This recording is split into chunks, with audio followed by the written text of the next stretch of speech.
tôi sẽ giới thiệu cho các bạn về bo mạch của máy khoan từ Nitto của Nhật Bản. Bo mạch này là bo mạch chính nha các bạn nha.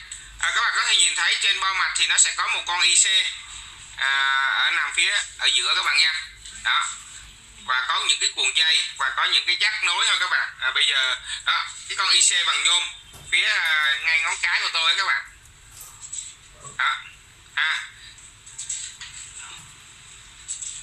Đó, các bạn có thể nhìn thấy ha. Chết con đó là coi như không biết đường nào mà thay luôn á. Các bạn có thể xem.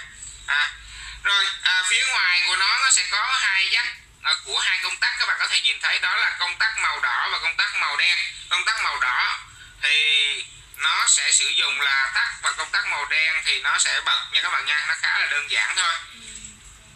Đây là bo mạch của máy khoan từ Nitto Nhật Bản, quật OG 3002 AU5575A, quật A3000 và quật A5000 nha các bạn nha. Hầu như tất cả các hệ thống máy khoan từ Nitto đều sử dụng bo mạch này. Các bạn yêu thích kênh của tôi, các bạn có thể nhấn subscribe để hỗ trợ tôi làm một số hàng chính hãng mới. Xin chân thành cảm ơn và hẹn gặp lại các bạn.